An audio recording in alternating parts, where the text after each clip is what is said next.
Méditons avec le pasteur Ertis. Méditons avec le pasteur Ertis. Le lecteur de la Bible 2020 que nous utilisons a prévu pour samedi le 4 juillet 2 Samuel 8, 1 à 18. Ici, nous verrons que le roi David est en train d'étendre son royaume dans toutes les directions. Voici les questions prévues par le lecteur pour approfondir, pour mieux cerner le sens de ce texte. Bien sûr, il faut avoir lu tous les chapitres qui est soumis à notre méditation et ensuite vous pourrez aisément répondre aux questions. La première, y a-t-il un exemple à suivre ou à ne pas suivre? 2. Quelle vérité Dieu me révèle-t-il? 3. Quel verset m'interpelle le plus? 4. Pour ma prière, y a-t-il quelque chose que Dieu me montre, dont j'ai à me repentir, auquel croire et obéir, pour lequel le remercier et le louer, pour lequel lui formuler ma demande? Verset de la semaine, un verset à mémoriser en une semaine. La semaine s'achève déjà. Voici notre verset, c'était 1 Jean 5, 21. C'est lui qui est le Dieu véritable et la vie éternelle. Petits enfants, gardez-vous des idoles. Nous allons prier. Seigneur, nous voulons t'écouter en ce moment, nous parler. Nous voulons retirer quelque chose de profitable de la vie de David. Mais seuls nous ne saurons rien faire, nous avons besoin de ton Saint-Esprit et nous t'avons prié au nom de Jésus-Christ. Amen. Shalom, bien-aimés, bon week-end. Ceux qui nous suivent sur le continent américain, joyeuse fête de l'indépendance. Nous commençons au premier verset et nous lirons aussi le deuxième. Après cela, David battit les Philistins et les humilia. Et il enleva de la main des Philistins les rênes de leur capitale. Il battit les Moabites et il les mesura avec un cordeau en les faisant coucher par terre. Il en mesura 2 cordeaux pour les livrer à la mort et un plein cordeau pour leur laisser la vie. Et les Moabites furent assujettis à David et lui payèrent un tribut. Nous allons jusqu'à 3. David battit Hadadézer, fils de Rehob, roi de Tchoba, lorsqu'il alla rétablir sa domination sur le fleuve de l'Euphrate. Comme nous venons de le lire tout à l'heure, nous avons un catalogue de victoires du roi David. On a parlé des Moabites. Les Moabites étaient des descendants de Lot. Lot avait eu ses enfants, avait eu des relations incestueuses avec ses filles. Et les enfants issus de cette union, ce sont eux les Moabites.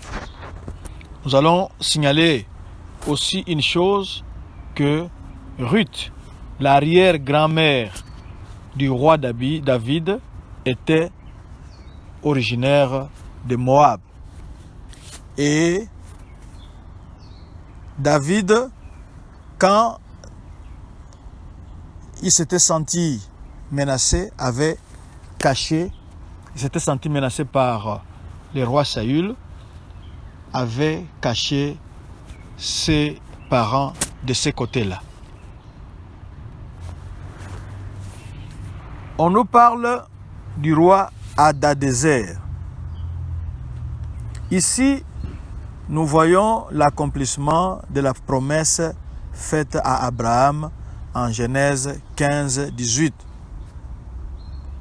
Israël prendra le contrôle de la terre aussi loin que les confins du fleuve Euphrate.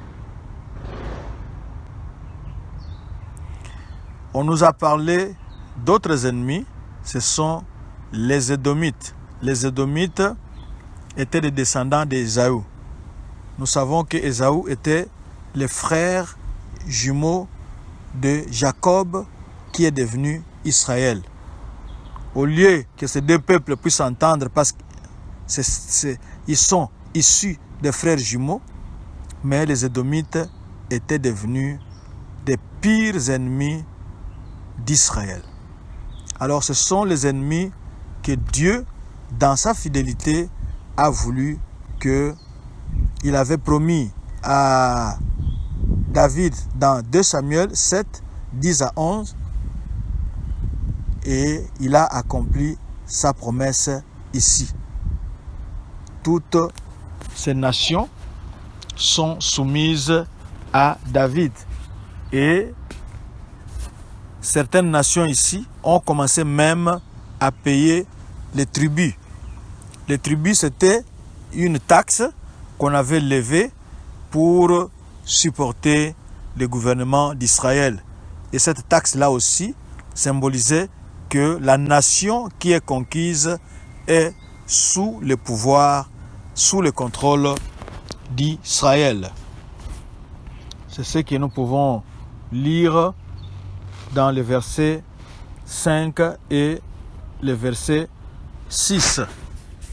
Et nous le lisons rapidement. Les Syriens de Damas vinrent au secours d'Hadadézer, roi de Tchoba, et David bâtit 22 000 Syriens. David mit des garnisons dans la Syrie de Damas, et les Syriens furent assujettis à David et lui payèrent un tribut. L'Éternel protégeait David partout où il allait. Ici, les ennemis sont battus, c'était des Syriens, et quand David battait les ennemis, il récoltait les butins. Les butins là, ce n'était pas pour David seul et ses combattants et ses guerriers et ses soldats, mais il amenait cela et il consacrait cela à l'Éternel.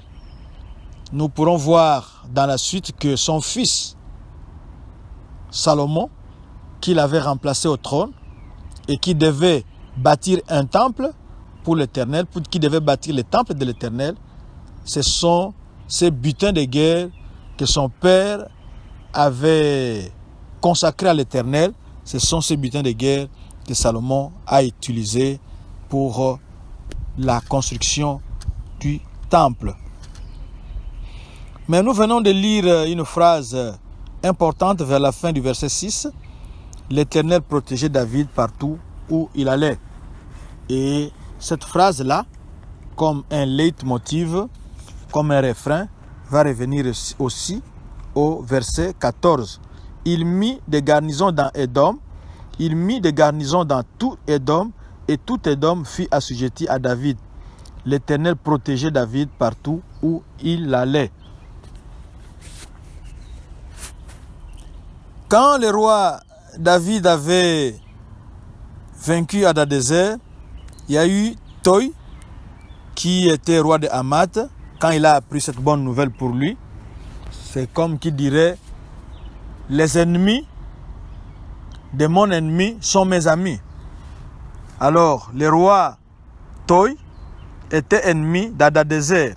Quand il a appris que le roi David a battu Hadadézer, il a envoyé son fils en délégation pour venir féliciter David avec des présents.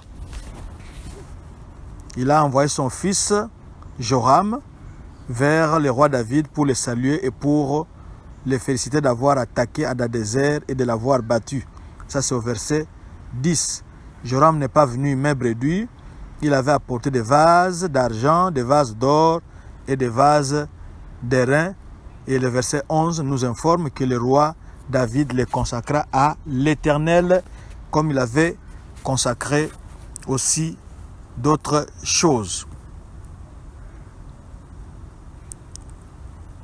Au retour de sa victoire sur les Syriens, David se fit encore un nom en battant dans la ville du sel 18 000 Édomites.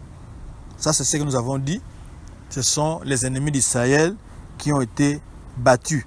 Et quand il les a battus, il a placé des garnisons là-bas. Et ce pays-là a commencé à payer des tribus pour supporter le gouvernement, pour supporter le programme gouvernemental du roi David. Le verset 15 nous informe quelque chose de très bien encore sur le roi David. David régna sur Israël et il faisait droit et justice à tout son peuple.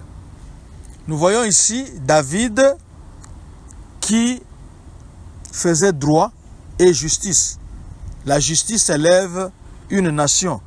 Et David avait eu à cœur de bien rendre la justice en se servant de la parole de Dieu, en se servant de la loi de Dieu, pour que la justice soit dite, pour que les faibles, les misérables, les délaissés puissent se retrouver aussi dans son royaume, c'est-à-dire pour que leurs droits soient respectés. David ne s'était pas concentré à élever son propre nom, mais il a plutôt voulu plaire à Dieu. Et quand il a plu à Dieu, Dieu, en retour, comme bonus, a fait à ce que le peuple puisse accepter son roi, puisse accepter David qui était victorieux. Nous sommes presque à la fin. On nous a donné à la fin là-bas la liste des serviteurs de David qui étaient en train de l'aider. Qu'est-ce que nous pouvons dire dans ce chapitre? Nous verrons une espèce, nous pourrons appeler cela cercle vicieux, mais ce n'est pas un cercle vicieux, parce que le vice c'est déjà mauvais. Mais nous voyons ici ce qu'on a appelé en mathématiques modernes, la flèche aller est accompagnée d'une flèche retour. On peut appeler cela la réciprocité. Dieu accorde la victoire à David sur ses ennemis parce que Dieu est fidèle. David cherchait par tous les moyens à plaire à Dieu. Et lorsque David remportait la victoire, le butin de guerre était consacré à Dieu. Et ainsi de suite. Il consacre le butin à Dieu, cela plaît à Dieu, et Dieu lui accordait d'autres victoires encore. Donc il y avait cette réciprocité qui existait entre eux.